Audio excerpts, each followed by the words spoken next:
కైలాసవాస.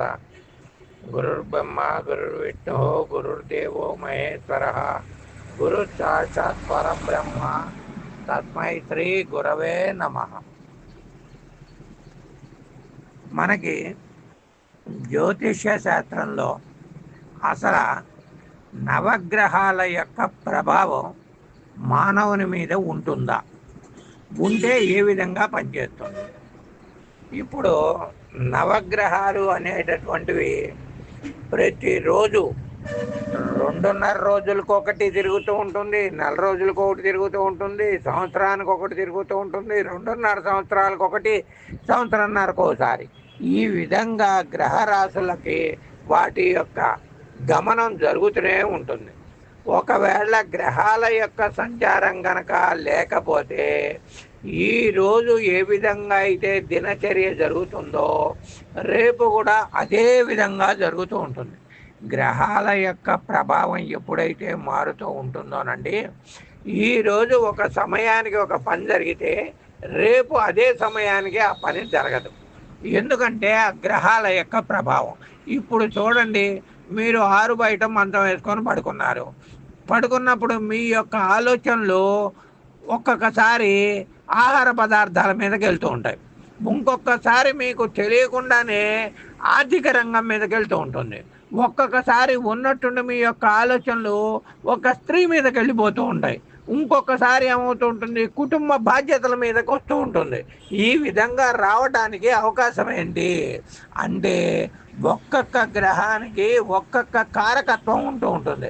కాబట్టి ఏ గ్రహానికి సంబంధించినటువంటి కారకత్వం ఉంటుందో ఆ గ్రహం వచ్చినప్పుడు మానవుని యొక్క మనసులో వెంటనే దాని యొక్క ఛాయలు కనబడుతూ ఉంటాయి, దాని యొక్క ఆలోచనలు వస్తుంటాయి. కాబట్టి ప్రతి ఒక్క మనిషి జీవితంలో కూడా గ్రహాల యొక్క ప్రభావం లేనిదే చలనం అనేటటువంటిదే ఉండదు.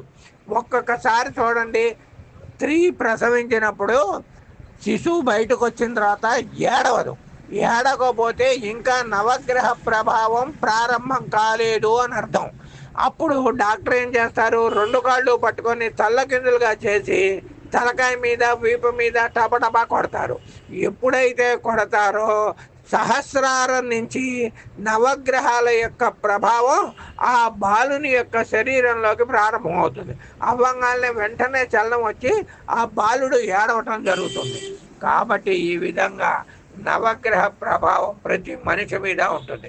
మానవ జీవితాన్ని ప్రభావితం చేసేటటువంటి నవగ్రహాలు సూర్యుడు, చంద్రుడు, కుజుడు, బుధుడు, గురువు, శుక్రుడు, శని, రాహువు, కేతువు 9 గ్రహాల యొక్క కదలిక వల్లనే మానవ సంచారం జరగడం తథ్యం.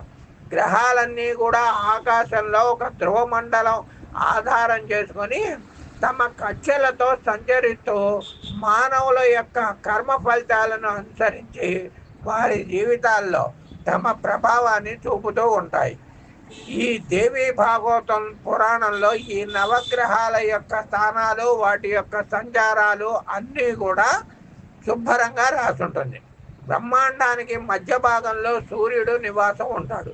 సూర్యుడు ఉండేటటువంటి ప్రదేశానికే మన గోళానికి మధ్యలో 25 కోట్ల యోజనాల దూరం ఉంటుంది.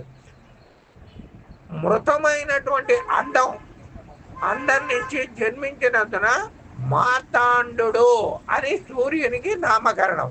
కాబట్టి అండం నుంచి ఏర్పడినది కాబట్టి హిరణ్యం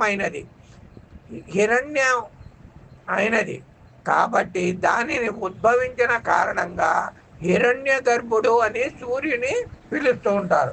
సకల జీవకోటి కూడా సూర్యుడే ఆధారం. ఆయన ఆత్మ, ఆయన వెలుగు, ఆయన అందరికీ సృష్టి ప్రదాత. ఇలా ఎంతో వైభవంగా దినచర్య జరుగుతూ ఉంటుంది. కృష్ణపక్షం, శుక్లపక్షం అని మాసాన్ని 2 విధాలుగా విభజించి చంద్రుడు సంచరిస్తూ ఉంటాడు. ఈయన సూర్యుడి కన్నా ఎక్కువ వేగంతో తిరుగుతూ ఉంటాడు చంద్రుడు. చంద్ర భగవానుడు 27 నక్షత్రాలతో కలిసి ఉండేటటువంటి కాలం ఆధారంగా 12 మాసాలకి చైత్రం, వైశాఖం అని పేర్లు ఏర్పడ్డాయి. శుక్లపక్షంలో తన 16 కళలతో పెరుగుతూ దేవతలకి పౌర్ణమి నుంచి క్రమంగా క్షీణిస్తూ కృష్ణపక్షంలో పితృదేవతలకి ఆనందాన్ని కలిగిస్తూ ఉంటాడు. సూర్యుడు ఉదయానికి నాయకుడైతే చంద్రుడు రాత్రికి రారాదు. కాబట్టి సూర్యచంద్రులు ఇద్దరి మీద కూడా ఖగోళ శాస్త్రం బేస్ అయి ఉంటుంది. అందుకనే మనకి సూర్యమానం చాంద్రమానం అని చెప్పించి రెండు మానాలు ఉన్నాయి. ఒక్కొక్కరు ఒక్కొక్క మానాన్ని అనుసరిస్తూ ఉంటారు. కాబట్టి ఒక సంవత్సరంలో తిరిగే కాలాన్ని చంద్రుడు ఒక నెలలోనే తిరుగుతాడు. దేవతలకి పితృదేవతలకి మనుషులకి ప్రాణాన్ని ప్రసాదించేటటువంటి వాడు చంద్రుడు, సర్వమయుడు. అందుకనే మంది చాంద్రమానాన్ని ఎక్కువగా అనుసరిస్తూ ఉంటారు. అమావాస్య వచ్చేటప్పటికి 3 రోజుల ముందరే ముహూర్తాలు మొత్తం కూడా స్తంభించిపోతాయి. ఎప్పుడైతే ముహూర్తాలు స్తంభించిపోతాయో దేశంలో ఉన్నటువంటి ఆర్థిక రంగం అంతా కూడా ఒక దెబ్బకి స్తంభించిపోతుంది. ఎందుకంటే ఎప్పుడైతే వివాహాలు ఉంటాయో మీకు వస్త్రాలకి సంబంధించిన మార్కెట్ కానివ్వండి, లేక బంగారపు మార్కెట్ కానివ్వండి, లేదా పంతులు గారులకి సంబంధించింది కానివ్వండి, లేదా ప్రొవిజనల్స్కి సంబంధించినటువంటి మార్కెట్లు కానివ్వండి, ధాన్యానికి సంబంధించింది కానివ్వండి, మొత్తం దేశం అంతా కదులుతుంది. ఎప్పుడైతే మీకు ముహూర్తాలు స్తంభించిపోతాయో మొత్తం ఆగిపోతాయి. కాబట్టి ఏమిటంటే ఈరోజు మనం కుంభరాశి గురించి తెలుసుకుందాం. ఈ కుంభరాశి వారు ధనిష్ట నక్షత్రం 3, 4 పాదాలు, శతభిష నక్షత్రం 1, 2, 3, 4 పాదాలు, పూర్వభాద్ర నక్షత్రం 1, 2, 3 పాదాలు, 9 పాదాలు కలిస్తే కుంభరాశి అవుతుంది. ఈ కుంభరాశి వారికి ఆదాయం 8, వ్యయం 14, రాజపూజ్యం 7, అవమానం 5. అయితే ఈ కుంభరాశి వారు ఏలినాటి శని 3వ ఘట్టంలోకి 2025 మార్చి 29వ తారీఖు నుంచి ప్రారంభం అవుతుంది. అంటే 2.5 అయిపోయినాయి. అంటే 3.5 7.5 సంవత్సరాలు ఏలినాటి శనిలో రేపు మార్చి 29వ తారీఖుకి 5 సంవత్సరాలు అయిపోయి నెక్స్ట్ చివరి 2.5 సంవత్సరాలలోకి ప్రారంభం అవుతుంది. ఎప్పుడైతే ప్రారంభం అవుతుందోనండి తల్లిదండ్రులకి అనారోగ్య సూచనలు, పోతే చేస్తున్నటువంటి వృత్తి ఉద్యోగాలలో ఒకరో చికాకులు, టెన్షన్లు, వృత్తి ఉద్యోగాలలో కొన్ని అవాంతరాలు వచ్చేటటువంటి అవకాశాలు ఉన్నాయి. కొంతమందికి శస్త్రచికిత్సలు జరిగేటటువంటి అవకాశాలు ఉన్నాయి. వాహనాలు మాత్రం ఎట్టి పరిస్థితులలో ఇంకా మీరు 2.5 సంవత్సరాల వరకు మీరు కోర్టు వ్యవహారాల రీత్యా కానివ్వండి, పోలీసు వ్యవహారాల రీత్యా కానివ్వండి, కొన్ని వచ్చేటటువంటి అవకాశాలు ఉన్నాయి. కాబట్టి వాటిని జాగ్రత్తగా కంట్రోలింగ్ చేసుకోండి. కోర్టు వ్యవహారాలు వాయిదాలు పడుతూనే ఉంటాయి తప్ప ఫలితం పొందలేరు. విద్యార్థులు మాత్రం కొద్దిగా బాగా మీరు శ్రమ పడితేనే కానీ ఫలితం పొందలేరు. మీరు 90% వస్తుంది అనుకొని చదివితే 50%, 60% వస్తుంది. కాబట్టి స్త్రీలందరికీ కూడా వృత్తి ఉద్యోగాలలో కొద్దిగా శారీరక శ్రమ ఎక్కువ అవుతుంది. చేస్తున్నటువంటి వృత్తి ఉద్యోగాల్లో మీ పక్కన ఉన్నటువంటి వారితో కొన్ని అకారణ కలహాలు కానివ్వండి, మనస్పర్ధలు కానివ్వండి, మీ స్నేహితులతో కానివ్వండి, దగ్గర బంధువులతో కానివ్వండి, కొన్ని అకారణ కలహాలు వచ్చేటటువంటి అవకాశాలు ఉన్నాయి. మీ మీద కొన్ని అభాండాలు పడేటటువంటి అవకాశాలు ఉన్నాయి. వాహనాలు చాలా జాగ్రత్తగా నడుపుతూ ఉండండి. కాబట్టి విశ్వావసునామ సంవత్సరంలో అంటే 2025, 26, 27 కూడా కుంభరాశి వారు మీరు ఆరోగ్యపరంగా కానివ్వండి, ఆర్థికంగా కానివ్వండి, మానసికంగా కానివ్వండి, కుటుంబ పరంగా కానివ్వండి కొన్ని జాగ్రత్తలు వహించండి. కాకపోతే ఏంటంటే ఈ ఏలినాటి శని జరగటం వల్ల మీరు ప్రతిరోజు లింగాష్టకం కానివ్వండి, శివ అష్టోత్తరనామాలు కానివ్వండి, శివ సహస్రనామాలు కానివ్వండి తప్పకుండా వదలకుండా చదువుతూ ఉండండి. అది చదివితేనే కానీ చివరి 2.5 సంవత్సరాలు మిమ్మల్ని కంట్రోలింగ్ చేసేటటువంటి అవకాశం రాదు. లేకపోతే ఏమవుతుందంటే ఆరోగ్యపరంగా కొన్ని సమస్యలను ఎదుర్కోవాల్సి వస్తూ ఉంటుంది. కొన్ని శస్త్రచికిత్సలు జరుగుతాయి. వాహనాలు మాత్రం నూతన వాహనాలు కొనకండి. ఒకవేళ కొన్నట్టయితే చాలా జాగ్రత్తగా ఉపయోగిస్తూ ఉండండి. పోతే గర్భిణీ స్త్రీలు కొంత జాగ్రత్త వహించండి. వారికి మెడికల్ కేర్ ఇంపార్టెంట్. సాధ్యమైనంత వరకు బెడ్ రెస్ట్ తీసుకోండి. శస్త్రచికిత్సలు జరిగేటటువంటి అవకాశాలు ఉన్నాయి. కొన్ని అబార్షన్స్ అయ్యేటటువంటి అవకాశాలు కూడా ఉన్నాయి. కాబట్టి కుంభరాశి వారు ఆరోగ్యపరంగా మీకు కనుక కొంత ఆరోగ్యం బాగా లేకపోతే వెంటనే మీరు ఏం చేస్తారంటే వైద్య సలహాలు తీసుకోండి. వైద్య సలహాల ప్రకారం ఔషధ సేవ జాగ్రత్తగా వాడుతూ ఉండండి. పోతే మీకు తల, కళ్ళు, ఉదరము, హార్ట్, ఎముకలకి సంబంధించినటువంటి కొన్ని ఆరోగ్య లోపాలు వచ్చేటటువంటి అవకాశాలు ఉన్నాయి.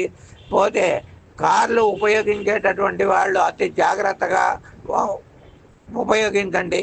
భార్యాభర్తలు ఇద్దరి మధ్యలో కూడా కొన్ని అకారణ కలహాలు వచ్చేటటువంటి అవకాశాలు ఉన్నాయి. మే 18వ తారీఖు రాహుకేతువులు ఇద్దరూ కూడా కుంభరాశిలోను సింహరాశిలోను సంచరించడం వలన కొన్ని అకారణ కలహాలు వస్తూ ఉంటాయి. కాకపోతే ఆరోగ్యరీత్యా ఎన్ని సమస్యలు ఉన్నప్పటికీ జాతకరీత్యా మీకు జరుగుతున్న దశ కనుక బాగున్నట్టయితే మీరు ఎన్ని సమస్యలైనా కానీ ఎదుర్కొనగలుగుతారు.